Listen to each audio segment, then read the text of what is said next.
Mesdames et messieurs, bonjour. Quel engagement citoyen pour l'entretien de notre cadre de vie? C'est le sujet au cœur du débat cette semaine. Merci, chers internautes, d'être fidèles à ESAE TV. Nous émettons depuis le Bénin, c'est en Afrique de l'Ouest. Et aujourd'hui, nous parlons de l'engagement du citoyen dans la protection de son environnement, bien sûr face à la pollution et au changement climatique. Et comme invité cette semaine, nous avons dans ce studio M. Béranger Amoussou. Il est éducateur en environnement.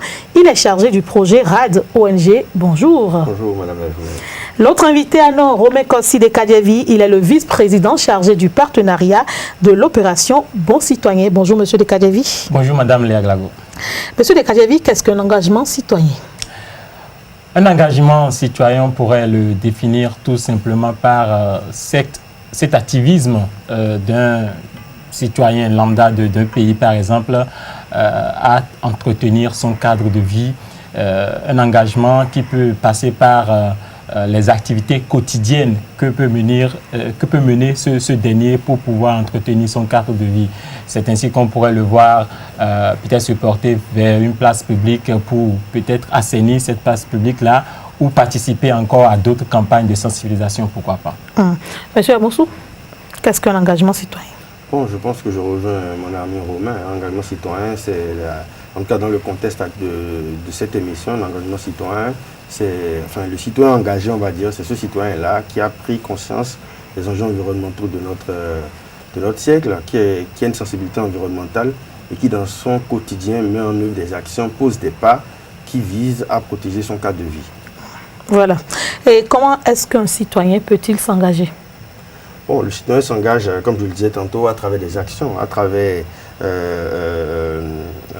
son mode de vie, hein, à travers comment est-ce qu'il réduit son impact écologique, son impact carbone sur son cadre de vie. Donc ça passe par l'achat en vrac au marché, ça passe par la consommation des produits biologiques, au détriment des produits industriels, ça passe par la lutte contre la production des sachets en plastique. Ça passe par beaucoup de choses. C'est vraiment ce que je peux faire au quotidien pour limiter mon empreinte carbone, pour réduire le poids de mon mode de vie sur l'environnement. C'est ça qui constitue l'engagement citoyen. Les exemples sont légion, nous n'en finirons jamais. Peut-être dans la suite du développement, on pourra plus accentuer sur ce sujet. On va parler tout à l'heure de comment est-ce qu'il faut consommer bio, comment lutter contre les sachets plastiques, comment est-ce qu'il faut protéger son environnement. Mais avant, Monsieur de Kadjevi, est-ce que l'engagement doit être individuel ou collectif, comme c'est le cas dans l'opération Bon Citoyen? Oui, il faut d'abord dire que jusqu'à présent, ce qu'on a constaté, c'est que l'engagement ne manque pas, l'engagement citoyen ne manque pas. Mais c'est le but final, c'est-à-dire l'impact. Quand une action est singulière, vous êtes d'accord avec moi que son impact ne peut pas avoir une même envergure que quand l'action est collective. Ensemble, on est plus fort. Justement, donc c'est pour cela, la donne aujourd'hui, c'est d'aller vers, disons, une mise en commun de ces forces-là. Toutes ces forces quand même qui interviennent dans le secteur de l'environnement.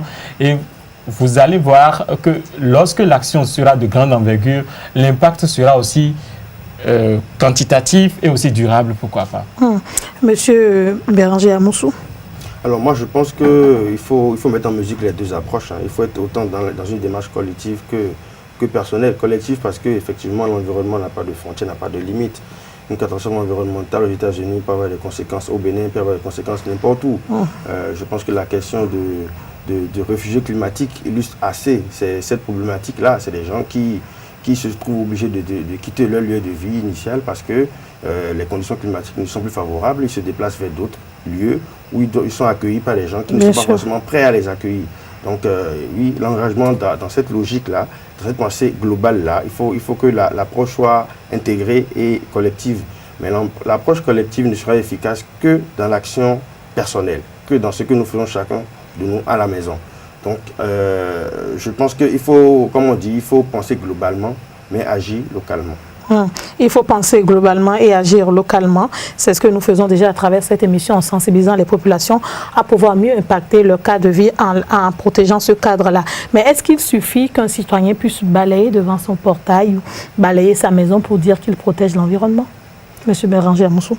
Oui, si dans cette démarche-là de nettoyer son téléphone, enfin de nettoyer sa devanture ou de ne pas faire couler l'eau du robinet quand il n'en a pas besoin. Si dans cette démarche-là, il est conscient qu'il est en train de protéger, de réduire son impact, son empreinte carbone, de protéger l'environnement, alors oui, ce n'est que dans les actions isolées que chacun mène chez lui qu'on aura le résultat. Alors effectivement, vous pouvez penser que c'est pas parce que chez moi, par exemple, je fais le tri. Donc j'ai 3 poubelles, j'ai la poubelle où je mets que les bouteilles en verre, où j'ai une poubelle où je mets tout ce qui est en plastique, une autre poubelle où je mets tout ce qui est alimentaire. Ce n'est pas parce que je fais ça chez moi que j'aurai l'impact global. On peut se dire que cet effort est insignifiant, mais ce n'est que comme ça qu'on va y arriver. Si je le fais, si vous le faites, que chacun de nous le fait chez lui, on va aller plus loin. Oui, monsieur Lekadjebi. Oui, là-dessus, moi, je pense plutôt que, vous voyez, pendant longtemps, le Béninois, quand il reste chez lui, et puis il se réveille le matin, il nettoie les 4 coins de sa maison, il pense déjà que, en tout cas, ce qui le concerne en matière d'action citoyenne, il a déjà posé. Non, c'est une erreur que nous faisons très souvent, parce que nous ne vivons pas tout au long de notre période que nous avons à passer sur Terre. Nous ne vivons pas que entre ces 4 murs. Nous sommes appelés à nous déporter vers d'autres cadres de vie, notamment dans nos grandes villes aujourd'hui. Et donc, il faut dire que l'action singulière d'un citoyen lambda ne peut être réduite ou considérée comme une action aussi citoyenne que cela, même si vous imaginez un peu un voisin qui ne balaye jamais chez lui et les ordures pullulent partout. Justement, quand vous parlez de voisins, ça veut dire que nous cohabitons, nous partageons le même cadre de vie. Étant donné que nous partageons le même cadre de vie, il va de soi que ce cadre de vie soit, disons, nettoyé ou pris en charge par nous tous qui prenons, en tout cas qui partageons ce cadre de vie. De la chaîne ne fait pas son travail. Justement, d'où il est de l'utilité ou de devoir de mon prochain ou bien de mon voisin d'interpeller son voisin qui ne fait pas son boulot, qui ne fait pas, qui ne interpeller. Interpeller, pourquoi pas, puisque nous parlons ici d'une conscience citoyenne. Et quand on parle de conscience, vous savez ce que ça donne dans la ville de Cotonou aujourd'hui. Donc, on ne saurait définir l'action citoyenne lorsque je me réveille le matin, que je nettoie uniquement mon cadre de vie. Non, l'action citoyenne va au-delà de ma seule action que je peux poser journalièrement et quotidiennement. C'est ainsi que vous pouvez voir, lorsque je me lève un jour et que je décide de participer à une campagne de salubrité, je peux dire que à ce niveau, la conscience citoyenne est réellement comprise.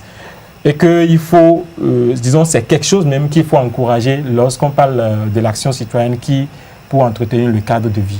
Monsieur Béranger Amoussou, éducateur à l'environnement, qu'est-ce que je fais quand j'ai un voisin qui ne balaye jamais son portail et pourtant, quand le vent souffle, tous les déchets viennent chez moi et que j'ai beau l'interpeller, il ne réagit pas, puisqu'il nous parle de conscience citoyenne, monsieur Lekadjebi. Oui, effectivement, c'est justement à cette conscience citoyenne que nous devons nous inviter tous.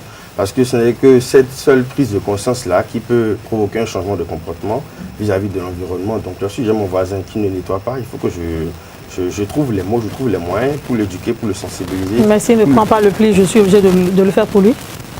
Bon, s'il faut que je le fasse, je le fais. Parce que je le fais pendant combien de temps? C'est ça la question, je le fais pendant combien de temps? D'où l'intérêt des mesures répressives, de la fiscalité environnementale, de la mise en œuvre du principe pollueur-payeur, qui demande que tout le monde contribue à la réparation ou bien à la collecte ou au traitement des déchets que nous émettons. Ouais, donc il faut aller dans les mesures, si on commence par les mesures de prévention, donc la prévention, j'entends éducation, formation, tout ça, et que ça ne prend pas, il faut aller dans les mesures de réparation, donc il faut aller dans la répression, la mise en œuvre d'une fiscalité environnementale, la mise en œuvre d'une taxe. C'est d'autres approches qu'il faut essayer. Nous avons par exemple au Bénin une police environnementale qui malheureusement n'est pas encore, à ma connaissance, ne tourne pas encore comme il faut. Mais voilà, il y a un mécanisme quand même juridique qui existe et qui, s'il est mis en œuvre, en tout cas un minimum, peut contribuer à l'amélioration de notre cadre de vie. Monsieur Lekadjebi parlait tantôt de la ville de Cotonou ou de nos grandes villes où de plus en plus les populations jettent les déchets, sachets, plastiques, papier et autres ordures sur la voie publique. Oui, mais c'est la faute à qui? C'est la faute à nous les citoyens, naturellement. Nous les citoyens, nous sommes responsables. Si on nous demande, permettez, si on nous demande de laisser les ordures au bord de la voie, pourquoi on viendra les ramasser, qu'on ne ramasse pas? C'est où notre responsabilité? Qui est ceux-là qui vous, en tout cas, ceux qui ramassent les ordures. Ceux, si on nous demande ceux qui ramassent les ordures. Ceux qui ramassent les ordures. C'est vrai que j'ai ouï dire, en tout cas, cette formule-là, quelque part, une fois où il s'agit du fait que la mairie de Cotonou demanderait à certains citoyens de déposer les ordures le long des artères. Figurez-vous que moi, j'ai pris ça en image une fois, j'ai dit envoyer ça à l'international, puisque c'est quelque chose qui nous n'honore pas notre pays. Comment est-ce que dans une ville, celle qui représente la vitrine même de notre pays, et à l'entrée encore d'un marché comme celui de Dantopa, on puisse convier, c'est quelque chose qu'il faut corriger, puisque chaque jour quand je passe par là, je me demande, mais comment est-ce que les populations béninoises peuvent être aussi... C'est pas... Monsieur le Chagari, on va relativiser et recadrer le débat. Oui. Tout à l'heure, vous avez dit que c'est la mairie de Cotonou qui demande qu'on mette les ordures au bord de la voie. C'est ce que j'ai ouï dire. Oui, mais vous avez ouï dire. Ça veut dire que vous n'avez pas la confirmation que c'est la mairie. Mais je sais que, vu que nous vivons tous dans de grandes maisons et que nous allons tous travailler, les agents collecteurs d'ordures ont des difficultés à pouvoir accéder aux maisons quand les propriétaires sont au service. Et quand c'est des jours où ils doivent passer ramasser, ils demandent à ce qu'on mette les ordures à la porte pour pouvoir ne serait-ce que ramasser. Quand on vous demande de mettre ces ordures à la porte, vous êtes d'accord avec moi que ce ne serait pas un vrac, c'est forcément dans une poubelle. Et quand, disons, ce qui est à César appartient à César, je veux dire tout simplement que le lieu, l'endroit le plus indiqué des ordures chez nous, dans nos villes, ce sont ces poubelles-là. Et donc, on ne pourra pas en tenir rigueur à un citoyen qui a rangé ses poubelles devant sa maison, et que ces déchets dans sa poubelle devant sa maison, qui ne participe pas à l'entretien de son cadre de vie. Loin s'en faut. Et donc, c'est même une action qu'il faut encourager. Et donc, comme si vous le dites comme ça, c'est à penser, tout comme c'est à penser que ces citoyens sont appelés à jeter leurs ordures ou les déchets qu'ils produisent n'importe où, n'importe comment. Voilà. Donc, si je vous perçois, si je vous rejoins dans ce sens-là, il faut dire que c'est une action qu'il faut encourager, puisque chez nous, notre leitmotiv, on en viendra tout à l'heure, il faut faire de nos poubelles notre or désormais. Monsieur Béranger Amoussou, vous vous éduquez à l'environnement. On revient au même cas, je veux mieux comprendre. Quand je suis citoyen et que je dois sortir de chez moi, fermer mon portail avec l'insécurité et tout ce que nous savons aujourd'hui, et que je sais que les agents collecteurs vont passer, et que je dépose ma poubelle au dehors, et qu'entre-temps, le vent a soufflé, un chien est venu fouiller dans la poubelle, ou un camion a cogné, j'essaye de voir des raisons. Est-ce que je suis fautif ou fautive en tant que citoyen de n'avoir pas fait mon travail? Est-ce que l'agent collecteur est fautif parce qu'il n'est pas venu ramasser à temps? Bon, je pense que la responsabilité elle est partagée dans ce cas, parce que si mon intention, effectivement, c'est que le déchet que j'ai produit soit collecté, je me donne tous les moyens pour que ce déchet-là soit collecté.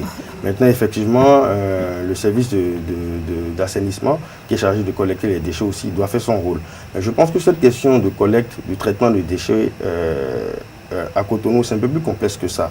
Parce que c'est lié aussi à la démographie.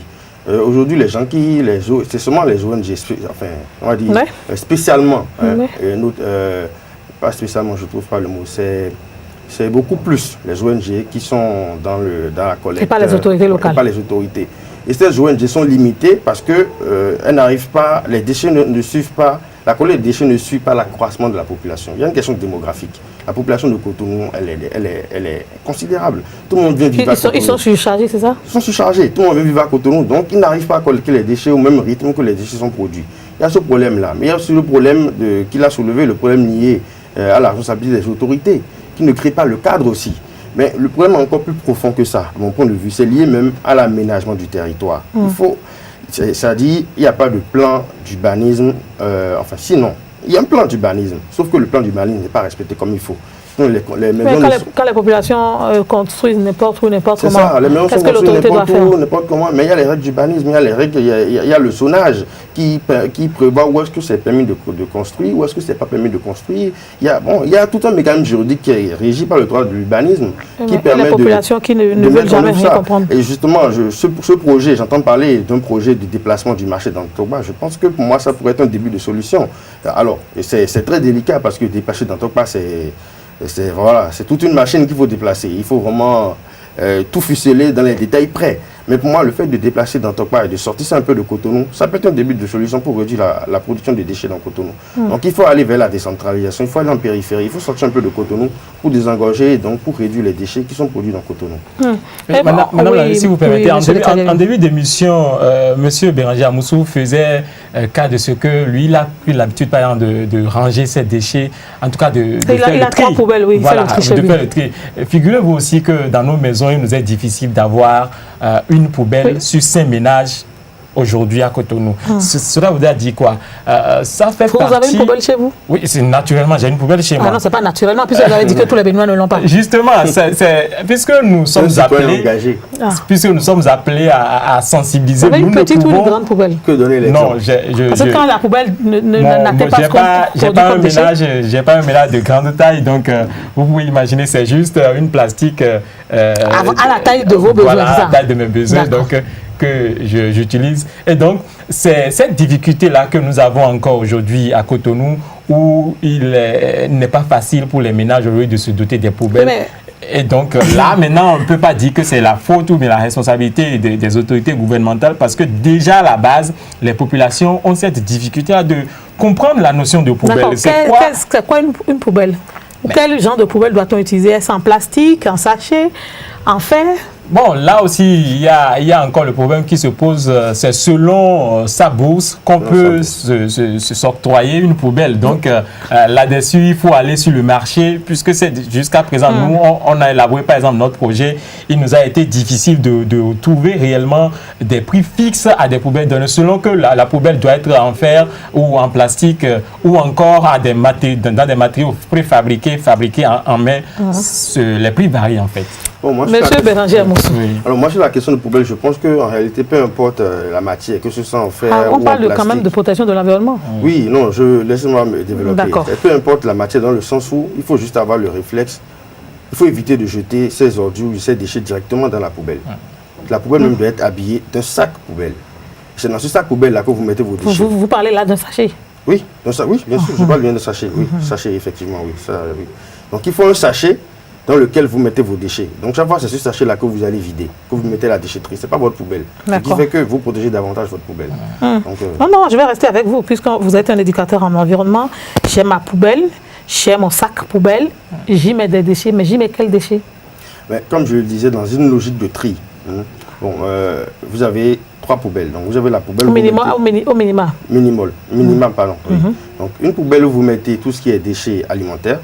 Donc, reste de bananes, des pots de bananes, des restes de nourriture d'hier, bon, voilà. Des restes de sauce. Restes de sauce, voilà. Tout ce qui est déchets alimentaires. Et une poubelle, vous mettez tout ce qui est en plastique, tout ce qui est sachet en plastique. Et une poubelle, vous mettez tout ce qui est en verre, bouteille en verre. Et les canettes, je les mets où? Bon, ça, vous pouvez aussi ranger dans tout ce qui est en plastique. D'accord. Voilà. Et tout ce qui est en verre, vous essayez de faire utiliser le plus possible. Nous avons nos fameuses gorotos qui achètent des bouteilles. Les vendeuses de bouteilles. Voilà, vous pouvez leur remettre. Mais le pire, c'est qu'elles n'achètent pas tout, hein. Bon, est-ce que vous n'êtes pas forcément dans une logique de vous la vendre? Vous êtes dans le service environnemental. Oui, mais donc je laisse le reste là dans ma poubelle. Donc je peux avoir 3 poubelles dans ma chambre. Oui, vous pouvez en avoir 3. Tout ce qui est déchets alimentaires, vous pouvez les donner aux agriculteurs qui peuvent l'utiliser pour fertiliser le sol ou d'autres qui peuvent les utiliser pour faire du biogaz. Et si je n'en connais pas? Il y en a partout. Les collecteurs peuvent ramasser? Les collecteurs, justement, c'est là le problème. C'est là la limite. Puisqu'on parle d'éducation, les collecteurs aussi ne sont pas éduqués à ça. C'est ça, c'est ce que je veux dire. C'est là la limite du tri. C'est bien de faire le tri chez toi. Mais si la filière de recyclage, c'est-à-dire depuis la collecte jusqu'au traitement des déchets, n'est pas organisée, l'effort peut paraître vain. Donc d'où l'intérêt de vraiment avoir une filière bien organisée, d'avoir des collecteurs. Lorsqu'ils viennent collecter des ordures, 3 personnes qui viennent collecter ordures par semaine, ça fait quand même un coût élevé pour nous, Exactement. Bon, c'est pas impossible, ce que je dis. Non, je ne dis pas que c'est impossible, mais je dis que ça va nous coûter. Oui, c'est un peu cher, effectivement. Mais l'ONG Bethesda a quand même fait une référence en matière de recyclage au Bénin. Ils ont surtout notamment des sachets en plastique. Ils avaient une filière bien organisée, ça marchait très bien. Je ne sais pas ce qui s'est passé. Au Nigeria, à côté, nous avons Recycle, une société, une entreprise qui s'est spécialisée dans le les gens pensent que les déchets ne sont pas utiles. Oui, c'est ça. Alors que les déchets ont une valeur économique aujourd'hui. Je peux vendre mon déchet. Bien sûr. Oui, mais au lieu de venir collecter simplement et gratuitement en me prenant de l'argent, pourquoi est-ce que les agents collecteurs ne viendraient pas pour que je leur vende mes déchets? C'est possible. Là, ça pourrait motiver les populations aussi à faire ce tri dont vous parlez. Ça fait partie des mesures incitatives qu'il faut prendre. Et donc, c'est d'où la question de financement encore, parce que même pour former, éduquer les gens, il faut des sous. Donc, bon, là, c'est encore une autre question, c'est encore un autre débat. Mais je vais devenir entrepreneur. je vais m'insérer dans la collecte. Avec votre appui, bien évidemment. Bien sûr, je serai entièrement disponible pour vous accompagner. Oui, mais monsieur Dekadjevi, vous faites des opérations bons citoyens. Je veux être bon citoyen. J'ai 3 poubelles chez moi à la maison. Mais on sait que des poubelles, ça dégage des odeurs. Et là, on parle de mettre dans un sachet. On parle de mettre dans un sachet. Un sachet avec la chaleur attachée, ce n'est pas des odeurs nauséabondes qui vont envahir ma chambre. Naturellement, c'est là aussi où la poubelle, intervient parce qu'il y en a qui n'ont pas de devanture pour mettre les poubelles. Justement, c'est là aussi qu'intervient les emplacements à trouver à ces poubelles-là dans nos locaux. Il y a des propriétaires même qui n'aiment pas qu'on mette des bacs à ordures dans leur maison, ils préfèrent que ça dehors devant le portail. Mais là, ce faisant, eux-mêmes, ils portent atteinte, disons, au cadre de vie qu'ils ont créé pour les locataires. Donc, ce qu'il y a à encourager là, c'est de déterminer quand même un endroit plus propice qui est bien indiqué pour pouvoir accueillir ces poubelles et ne pas, tout en essayant de se protéger, s'infecter pas vouloir faire dormir l'enfant et le réveiller. Voilà, donc c'est ce qu'il faut dire. Et il est très souvent aussi difficile pour nous dans nos maisons. Par exemple, vous me demandiez tout à l'heure si j'avais une poubelle. La mienne, je l'ai juste placée juste à l'entrée, c'est-à-dire puisque je suis dans une location. Quand un invité vient là, c'est l'odeur qui l'accueille. Non, ça ne dégage pas autant d'odeur. Ça veut dire quoi? Cela n'a pas déjà du tri qui est fait. Si déjà il y a cette possibilité. Vous faites le tri aussi? Naturellement, je fais le tri par exemple. Lorsqu'il y a vous dites de naturellement que moi je ne vous crois plus. Bon, je rejoignais en fait le président. Vous avez commencé par être sensibilisé aussi à avoir plusieurs poubelles? Non, j'ai en fait que 2 poubelles chez moi. Si déjà, lorsque le déchet est produit, je suppose que c'est de l'eau usée. Vous savez que très souvent, il y a des déchets qui sont contenus dans l'eau. On jette ça au portail. Non, on ne peut pas jeter ça au portail comme ça. On ne peut pas jeter ça au portail comme ça. Avec notre passoire, par exemple, déjà, on peut retenir les matières qui sont compactes et ne aller jeter, par exemple, que l'eau qui peut être jetée peut-être au dehors pour peut-être dépoussiérer encore. On préfère jeter, prendre du temps et après balayer. Donc ça dépend quand même de l'approche que chacun adopte dans son ménage pour pouvoir aborder cette question-là. Mais toujours est-il qu'il faut définir quand même un endroit qui soit indiqué pour ne pas quand même perturber, que ce soit vous ou bien votre famille ou encore d'autres colocataires, pour ne pas en venir encore à créer d'autres crises quand on veut déshabiller Paul pour habiller Pierre. Moi, je n'ai pas beaucoup de poubelles chez moi, je n'ai qu'une seule. Mais par rapport aux eaux usées et aux sauces et autres, qu'est-ce que moi je fais? Je ne sais pas si c'est une bonne chose, si c'est pas bon, vous me dites, parce que peut-être d'autres personnes le font comme moi. Moi, j'ai un petit seau au-dessus duquel j'ai mis une passoire. Et chaque fois que c'est de l'eau que je mélange, c'est de la sauce, des trucs que je veux jeter, je mélange et je renverse dans la passoire et l'eau sort, le déchet reste en haut et je mets dans ma poubelle. Ça, c'est une très belle approche, par exemple. Mais je n'ai qu'une seule poubelle.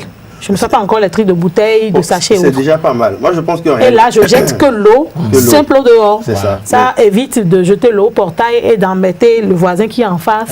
Ou de salir sa devanture, parce que c'est des petits soucis qui créent des altercations dans les cours communes. Tout à l'heure, je parlais des poubelles que les propriétaires demandaient à ce qu'on mette au portail.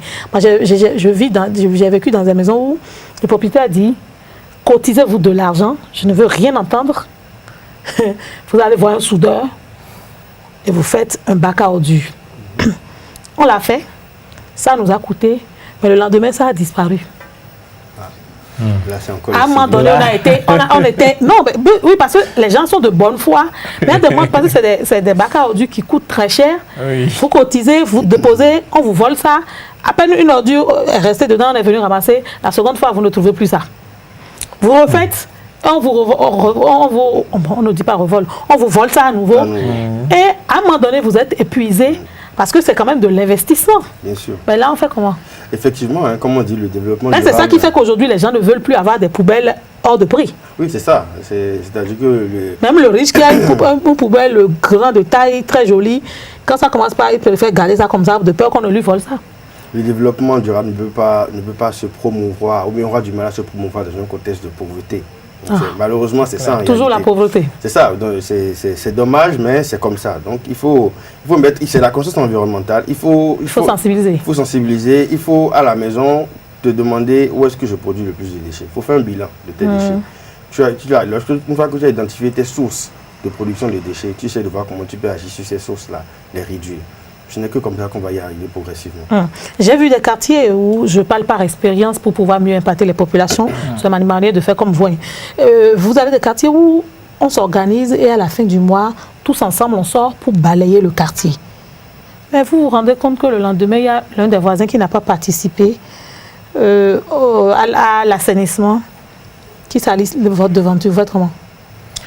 Bon, il faut on appelle la police environnementale, monsieur de bon, vous savez, surtout de bonne foi, mais oui, la toute première solution qu'il faut adopter, nous ne le dirons jamais assez ici. On ne se parle même plus dans les quartiers. Hein. Voilà, d'où il faut d'abord montrer, c'est-à-dire l'impact de l'action qui a été posée de manière collégiale. Bon, dans le cas précis, on fait comment? Voilà, montrer, appeler. Pourquoi au village, il y a... au village, on est en ville, mon frère. Et en ville, on ne se parle que par courtoisie. Non, mais Madame Léa Grago, ce qui est faisable et a été fait et a donné ses preuves, il faut qu'on l'expérimente aussi, pourquoi pas. Il est juste question de convoquer celui-ci, par exemple, au niveau du chef du quartier et de convoquer, quand je dis quelqu'un qu'on convoque, qu'on convoque au niveau du chef quartier, c'est pas forcément pour le faire. Quand il entend même que le chef quartier là, il connaît même pas la maison du chef quartier. Oui, justement, peut-être c'est encore une occasion pour lui de connaître la maison du chef quartier et de profiter. En fait, vous y croyez? Moi, j'y crois. J'y crois fortement et c'est ce que nous croyons aussi au sein de l'opération OBC. Sinon, la sensibilisation doit être d'abord de mise. À parvenir quand même. Toujours sensibiliser. Si la sensibilisation ne doit pas, on ne peut pas s'avouer vaincu sans avoir essayé de sensibiliser. On est dans un contexte où le Béninois, il est mieux impacté quand il sait qu'il y a sanction. Nous savons de quoi vous parlez, Madame Léa Grago. Pour avoir été au four, nous savons réellement de quoi on parle. Figurez-vous, nous, dans le cadre de notre opération un jour, nous sommes allés au stade de l'Amitié. La place publique qui est juste à l'entrée du stade de l'Amitié. L'esplanade. C'est voilà, l'esplanade. Non, oui, l'esplanade. Là où il y a les gazons, là. Oui, l'esplanade. Voilà. Oui. Je vous dis ce qu'on a déterré le samedi matin, là. Oui, déterré, c'était mort. Nous avons déterré des odeurs. Non, ne faites pas les détails. Franchement, de toute façon, ce qu'on a déterré le jour, on était en train de travailler. Quand un soi-disant intellectuel passait, il ne pouvait même pas supporter l'odeur. Et au lieu peut-être de venir vers nous, et de nous donner une apporte de solution, vous savez ce qu'il est venu dire? Mais vous ne pouvez pas vous rendre malade comme ça. Ce que vous faites là, c'est bien, mais vous ne pouvez pas vous rendre malade. Tout comme si nous, on ne le fait pas, si peut-être lui, ses fils à lui peut venir faire cette action. Alors qu'au même moment... Non, mais on est resté là le jour là, on a passé 3 heures de temps. Et maintenant, c'est comment? On a mis l'endroit, ne me dites même pas, on a mis l'endroit propre le jour là. Mais le soir? Caméra à l'appui, pas même le soir. Puisque je devais me rendre dans une station radio pour aller présenter le journal, à 11 heures je passais, j'ai encore vu des personnes. L'opération a été faite aux environs de 8 heures jusqu'à 9 heures. Déjà, il y avait des déchets. À 11 heures déjà là, on a vu des bonnes dames qui revenaient avec les mêmes tas d'ordures. On a vu des éminements. Ils venaient jeter l'ordure là. Je vous dis, Madame Léa Grago, ce qu'on a vu le jour là. Ils sont venus rejeter des ordures là. On a vu des sachets bien emballés dans un mélange pâteux, dégageant une odeur insupportable. Vous voulez parler de reste humain? À l'odorat. Non, ne décrivez pas tout. Gardez votre calme. Le même jour là, on a vu encore des personnes. Mais est-ce que ce n'est pas alors une occasion de vider toutes les personnes qui sont là? C'est-à-dire, le jour là, on a eu un représentant de la mairie d'Abomey Calavi qui nous disait que de concert avec le directeur en tout cas celui qui gère le stade de l'Amitié, ils sont venus à demander qu'on déguerpisse tous ceux qui restent sur l'animal. Mais quand on l'a fait dans ce pays, on a trouvé que c'était mauvais. Non, le problème est que il faut l'avouer aujourd'hui, la gestion du stade de l'Amitié aussi apporte de la devise. Oui, mais pourquoi ne pas demander à ces personnes de s'abonner à des... Ou carrément des toilettes? Non, la solution qu'il fallait adopter, c'était quoi? C'était d'abord parvenir à le faire comprendre que là où ils sont là, c'est à eux l'entretien. c'est à eux d'assurer quand même tout ce qu'il y a comme propriété autour. Vous êtes patron, que vous passez seulement que chercher l'argent et que vous ne vous inquiétez pas du bien-être. Monsieur Amoussou. Oui, c'est cette question en réalité, c'est cette question que vous évoquez. Parce qu'on vient toujours collecter, oui, mais on ne fait rien. Les gens disent on n'a pas de toilette, mais on ne fait rien. Il n'y a même personne pour être responsabilité et chacun se dit c'est public. Donc quand c'est public, on utilise comme on veut. C'est ça, exactement. Et c'est en fait cette question de résistance au changement. C'est de ça qu'il s'agit. Les gens ne veulent pas changer leurs habitudes parce que bon... Et pourtant, c'est des gens qui sont propres chez eux. Hein. C'est ça. C'est des gens qui sont très propres chez eux. Ils ne veulent pas changer les habitudes tout simplement parce qu'ils n'ont pas ils sont les premiers à critiquer. Ils n'ont pas encore compris que protéger l'environnement, ce n'est pas que pour les autres, mais c'est d'abord pour eux. C'est ça qui j'essaie. Donc, d'où revient encore cette question d'éducation, d'information, de sensibilisation. Une fois que j'ai conscience, moi, au fond de moi, que le fait de ne pas jeter un sachet dehors, ça permet de me protéger moi-même et pas que les autres, je pense que je serai un peu plus sensibilisé. Maintenant, après, effectivement, il y en a qui s'en foutent complètement, qui se protègent ou qui ne se protègent pas. Bon, il y a toujours des brebis galeuses. Et loin de là même, il y en a en fait qui prennent exemple sur les autres. Ça dit quoi? Le Béninois aujourd'hui préfère prendre l'exemple sur ce qui est mauvais. C'est ça, je n'ai pas. Justement, le jour là, j'ai été obligé de garer ma moto. Je me suis rapproché de monsieur. J'ai dit, mais monsieur, s'il vous plaît, ne défaites pas votre ceinture là, je vous en prie. Je l'ai supplié en tant que son fils. Il me dit de regarder l'autre là, c'est pas lui en train de faire ça là. Tout comme si ce que faisait l'autre était un exemple à suivre. Oui, vous voyez, c'est là, c'est ce qui embête dans la conception de la mentalité béninoise. On préfère suivre le mauvais exemple que de suivre le bon exemple. C'est pas concevable. Éducation, information, sensibilisation, il nous reste encore beaucoup à faire. Puisque ce que nous disons souvent chez nous, nous ne le faisons forcément pas quand c'est sur un espace public, c'est ce qu'on retient. Monsieur Béranger Amoussou, vous éduquez à l'environnement, vous êtes dans l'ONG RAD, c'est ça, hein? Dans l'ONG RAD. Quelles sont les actions que vous faites sur le terrain? Alors, au niveau de l'ONG, il faut d'abord dire que RAD a à peine 1 an d'existence, donc c'est une ONG naissante. Le premier grand chantier que nous avons eu... D'où vous est venu le déclic? Bon, nous sommes un réseau, nous sommes constitués de réseau de jeunes citoyens engagés, justement, de jeunes qui aient pris conscience des enjeux environnementaux de notre siècle et qui ont envie de changer quelque chose. Voilà. Donc, le premier chantier que RAD a eu, c'est de soutenir la proposition de loi du député Okundé. Okundé, je crois. Voilà. Cette proposition de loi qui visait à interdire justement les sacs en plastique non dégradables. L'utilisation des sachets plastiques. Et donc, nous avons fait un plaidoyer pour soutenir cette proposition de loi-là. Et ça a été à travers un atelier avec les cadres du ministère et des ministères sectoriels. Donc, c'est le premier grand chantier que nous avons eu. Ensuite, RAD a fait beaucoup dans la formation. Vous avez formé qui? Nous en avons dans les 3, à la Jeune Chambre économique de Abomey Calavi Pionnier. Nous en avons formé un autre réseau de jeunes à Calavi. Également, plus récemment, à Togoudo. Un réseau toujours dans Calavi? Oui. Vous êtes à Calavi? Bon, ce n'est pas fait exprès. Hein, non, juste pour tirer la zone de voilà, c'est dans le secteur. Voilà. Et nous projetons organiser une formation grand public à notre siège, à Calavi, justement. Grand public, les populations n'entendent pas ça, ils ne sortent même pas. D'ici même quand c'est gratuit, là, c'est divisé pour eux. Oui, mais bon, ça ne va pas nous freiner dans notre volonté de vouloir faire changer les choses. Donc c'est un peu ça, sinon RAD, en réalité, nous sommes positionnés sur l'éducation environnementale, mais nous sommes aussi positionnés sur la recherche.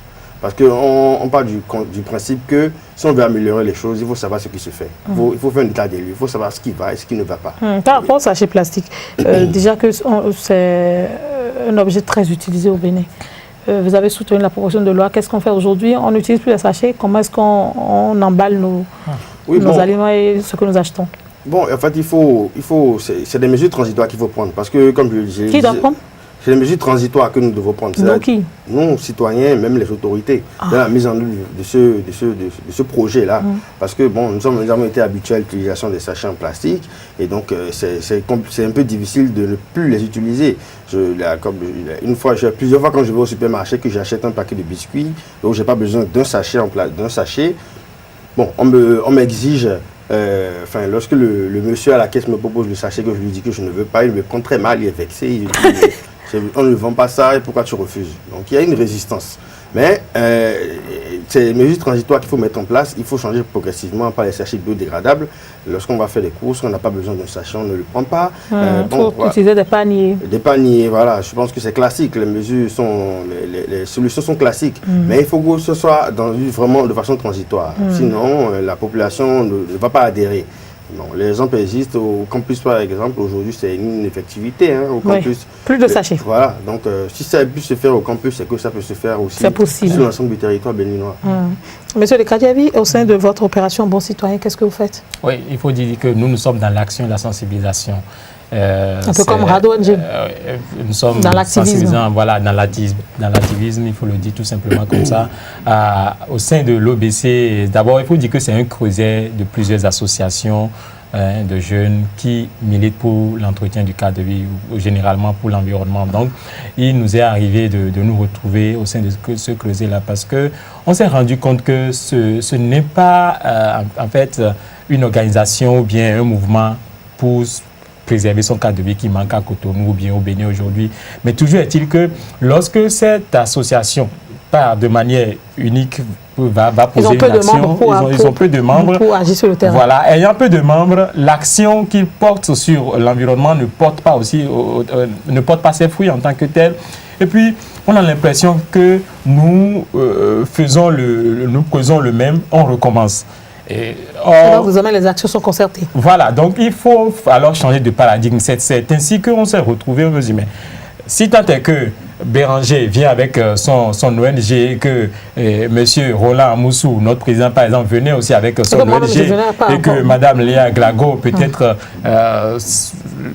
étant sentie, en tout cas étant aussi engagée, venait avec ses collègues de la radio par exemple ou bien de la télé en général, nous nous sommes dit que ça va avoir quand même plus d'impact. C'est ainsi que nous avons démarré l'action. On se souvient, notre première action a été en août. Nous avons démarré par une campagne de sensibilisation qui a quitté le stade de l'Amitié pour aller au niveau du campus d'Abomey-Calavi et Béranger. Oui, on a marché le jour-là même. On a fait du sport. On a fait du sport. Le sport a double valeur en fait. Puisque quand vous faites du sport, vous marchez, vous brûlez votre calorie. Et puis, le long de notre trajectoire, le jour-là, nous avons scandé... ont adhéré spontanément sur Ils ont adhéré parce que, figurez-vous, déjà sur le terrain, on a vu des riverains qui nous faisaient la main. Faites la main et suivez, faire le bon geste.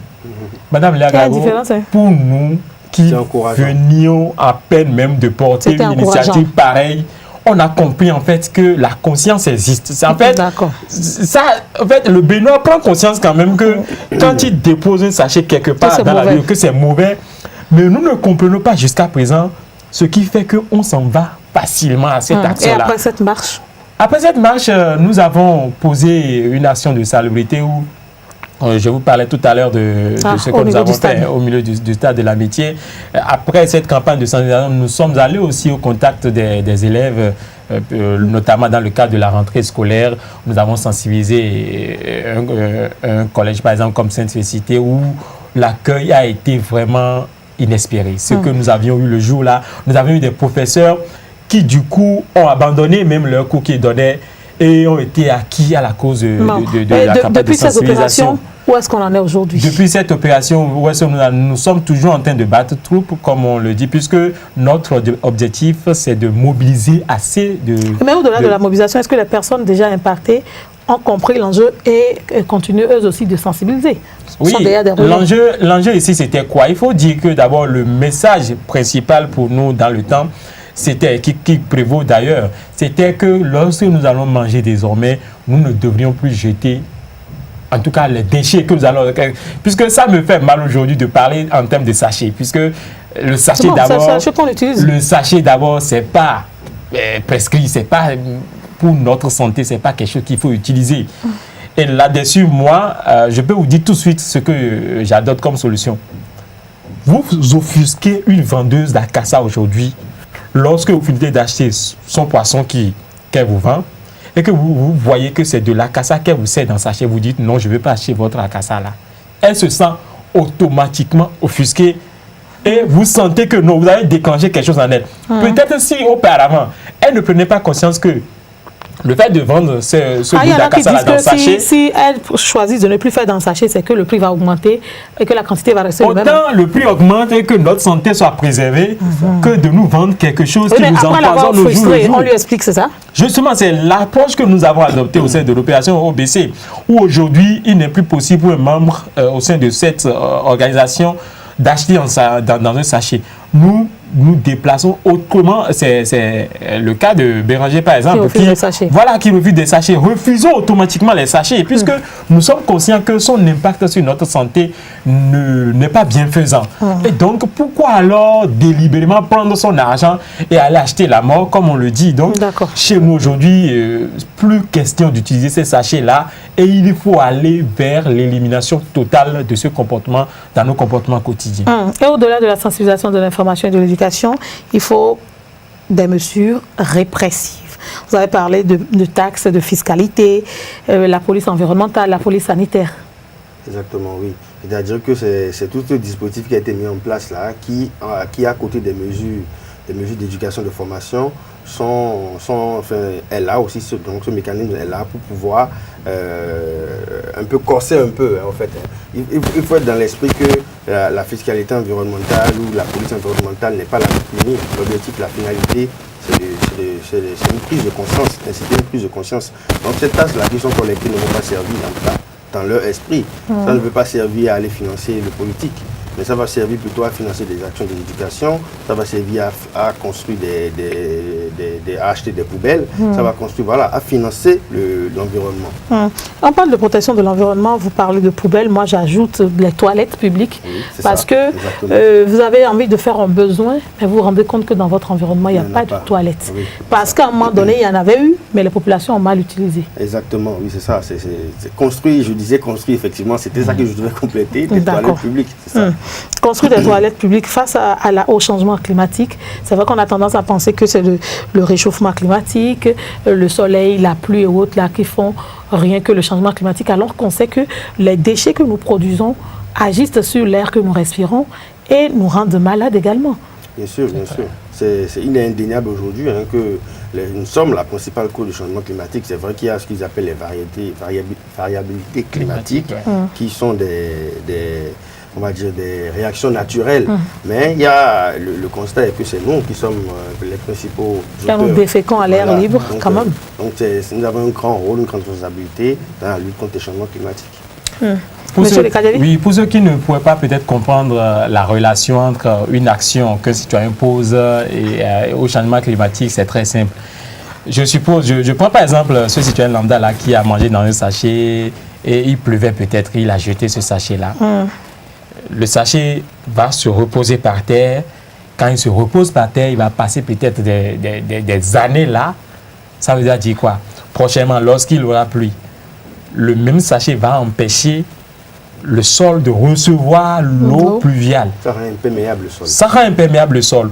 Au même moment. Par conséquent, il n'y a plus de culture. Il n'y a plus de culture. Et c'est dans nos plats que la souffrance atterrit. Parce que vous allez voir aujourd'hui, jusqu'à aujourd'hui, on n'a pas encore maîtrisé le fait que la production du maïs, d'une céréale comme le maïs aujourd'hui, est en tendance baissière, tout simplement à cause des effets de ces changements climatiques-là. Parce que la chaleur étant issue de ces changements, étant un effet de ces changements climatiques, il n'est plus possible aujourd'hui pour le cultivateur qui est parti au champ, qui désire produire en quantité le maïs aujourd'hui, d'avoir en tout cas la quantité. Parce que par exemple, le sachet s'est enfoncé dans le sol. Voilà. Et puis, le sol peut-être sur lequel il s'est rendu étant infertile, il ne peut avoir que ce qu'il doit avoir. La pluie étant rare, la pluie se rarifiant, le rendement ne peut que être frivole et ne peut pas, en tout cas, porter l'effet, en tout cas, l'impact sur la population. Les fruits et légumes également perdent en valeur nutritive. Ça. Ça s'en ressent beaucoup sur, en tout cas, notre quotidien et franchement, c'est des effets qu'il faut franchement limiter. Oui, l'agriculture, c'est effectivement l'un des secteurs... Vous avez parlé de l'agriculture bio. C'est ça, l'agriculture, c'est effectivement l'un des secteurs les plus vulnérables au changement climatique au Bénin. Et l'une des solutions, en tant que citoyen engagé, c'est d'aller vers l'alimentation biologique. Oui, mais souvent, quand on dit alimentation biologique, c'est qu'il ne faut pas utiliser les engrais. Oui, c'est ça. Mais quand le sol est truffé de sachets, de déchets que nous avons produits et jetés partout. Oui, il faut commencer à fertiliser les sols, il faut commencer à leur redonner de la valeur pour les sols qui sont déjà pollués. Mais pour ceux qui ne sont pas pollués, il faut éviter de les polluer. Donc il faut produire de la façon la plus saine possible. Maintenant, aujourd'hui, c'est vrai, il ne faut pas se leurrer. Le contexte démographique fait qu'aujourd'hui, l'agriculture biologique, ça ne peut se pratiquer vraiment à la maison. On est obligé d'aller... Donc chacun doit avoir un petit jardin. Voilà, l'agriculture familiale, il faut aller vers l'agriculture familiale. Maintenant, à l'échelle mondiale, il faut trouver le juste milieu, c'est ce qu'ils appellent l'agriculture raisonnée. C'est-à-dire que la base, c'est vraiment l'agriculture biologique, mais il y a un peu de dosage de pesticides, parce qu'il faut nourrir, la population augmente, donc il faut nourrir beaucoup de monde, il faut trouver le juste milieu. Donc nous, dans notre contexte, en tant que citoyen engagé, c'est manger des produits bio. Je peux éviter... Il y a des produits qu'on étiquette bio, mais qui ne font pas du bien à la santé. Hein. Exactement, voilà. Il faut être averti, il faut faire le tri, il faut vraiment Comment aller... vous reconnaissez un produit bio? Par exemple, je vais acheter mon produit à la ferme directement. Je vais acheter ma poule qui a été élevée chez le éleveur à la maison. Hein. Oui, il n'y en a pas, mais c'est un engagement. Si tu t'abonnes à un producteur qui te livre ta viande à la maison ou que tu vas chercher, bon, c'est mieux que d'acheter un produit qui est un poulet qui a été, je ne sais pas moi, qui a été... Ça veut dire que les produits qu'on nous amène au marché ne sont pas sécurisants pour nous? Dans nos grands marchés, les produits qu'on ramène et qu'on va acheter, c'est bio, non? Oui, les marchés, justement, c'est ce que je dis. Il faut plus aller au marché qu'au supermarché. Parce que ce que nous achetons au supermarché, c'est des produits issus de l'agriculture industrielle, de l'agriculture intensive. Vous achetez un poulet, par exemple, qui est assez bien conditionné. Le poulet, c'est un exemple. On l'a acheté, il a été produit en Inde. Il a été conditionné, donc beaucoup de pétrole. Il a traversé la mer, donc beaucoup de consommation d'énergie. Il vient au Bénin dans le rayon du supermarché. Il faut qu'il tourne sur un produit frais. Donc, rayon frais, le climatiseur tourne 24 heures sur 24. Donc, le bilan carbone de ce poulet que tu manges, de cette cuisse de poulet que tu manges, c'est quand même énorme. Alors qu'à côté, tu peux juste aller chez toi, chez ton voisin, ou enfin au marché, à 2 minutes de chez toi, acheter du poulet frais. C'est bon pour ta santé, c'est bon pour l'environnement. C'est bon d'être éduqué. Et c'est bon socialement. Pour finir, chers invités, M. Dekadiabi, qu'est-ce qu'on retient d'un engagement citoyen pour l'entretien de notre cadre de vie et de notre environnement? Oui, l'engagement citoyen, il faut tout simplement retenir que c'est mon action quotidienne pour pouvoir impacter quelque chose dans ma société. C'est Martin Luther King qui disait en fait, lorsqu'il y a, disons, un mal dans ta société, que tu te sens incapable de trouver une solution à ça, c'est qu'à partir de cet instant-là, tu ne vis plus. C'est-à-dire tu perds ta faculté de vie lorsque tu sens que tu ne peux pas résoudre un problème qui se pose à toi dans ta société. C'est en cela que je fais un coucou au passage à la dame Idossou qui a émise, je vais le dire comme ça, une pétition la fois passée pour rejoindre encore Béranger Amousso dans leur initiative pour limiter l'utilisation, pourquoi pas éliminer la consommation d'aliments en sachet. Voilà, c'est des trucs qui nuisent à notre santé. Donc, je le disais, il faut, en faisant d'abord cette action-là, c'est une action citoyenne que nous menons. Et que prochainement, aujourd'hui, il ne sera plus question pour nous de déféquer. Puis ça se fait aussi pratiquement. Que le long de nos voies, le Bénin, on se demande même s'ils ne sont plus cervelés, s'ils n'ont plus leur cerveau à leur niveau. On ne va pas les insulter. Non, je n'insulte pas, mais quand vous voyez des personnes matures, ceux-là qui sont capables quand même d'éduquer, et vous savez que ceux-là ont des progénitures à la maison, mais qui, mine de rien, ne se sentent pas interpellés par leur environnement, mais c'est eux-mêmes qui participent à la pollution de l'environnement. Je vous jure, moi, je n'ai pas autre réaction que cette collègue-là qui m'anime. Et que je suis en train de montrer malgré moi. Donc, le message qu'il faut lancer à la sortie de cette émission, c'est que le citoyen béninois doit prendre conscience de son cadre de vie désormais et interpeller. Pourquoi pas? Interpeller ici, c'est pas « Hé, toi, qu'est-ce que tu fais ?» Non. Il ne faut pas insulter, non, il n'est pas question d'insulter. Quand vous vous approchez de quelqu'un de manière polie, vous pouvez passer un message et il va comprendre. Et nous, à l'OBC, nous avons cette manière-là de le faire, de sensibiliser davantage. Nous invitons aussi par la même occasion d'autres types d'organisations qui sentent qu'ils font la même chose, qui vont dans le même cadre que nous, de nous rejoindre, puisque à la longue, bon. il faut avoir un impact global qui puisse réellement protéger montrer notre environnement. Voilà, que notre environnement est protégé et que dorénavant, il n'y aurait plus des actions qui salissent nos villes. Monsieur Béranger Amoussou, éduquez-nous à l'environnement.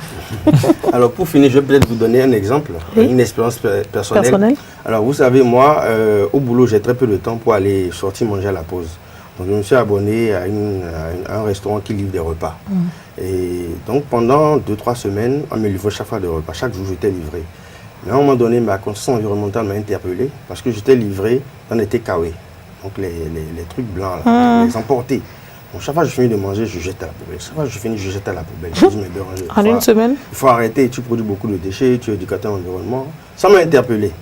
Et donc on sort en partant du boulot, j'ai appelé ma livreuse, ma restauratrice, je lui ai dit, bon, il faut que je te voie. Je suis allé la voir, j'ai acheté 2 bols en plastique, donc dur, un petit perroir. Je lui ai dit, bon, désormais, tu me livreras dans ces bols-là. J'en garde un au boulot, je te donne un que tu gardes chez toi. En venant me livrer, tu viens avec celui que je t'ai laissé. Et tu prends l'autre. Et tu prends l'autre. On fait tourner. Ce qui fait que je ne jette plus les takeaways. Vous n'en produisez plus les plus les déchets. Voilà. Donc là où je veux en venir, c'est que nous devons, le citoyen engagé, c'est celui-là qui dans son quotidien doit réfléchir à comment est-ce qu'il va réduire son empreinte carbone, comment est-ce qu'il va réduire sa pollution. Il ne suffit pas que le ministre du cadre de vie et du développement durable prenne un arrêté pour interdire les sachets en plastique non dégradables, pour que ça se mette en œuvre. Il faut un engagement à la base, il faut une solidarité.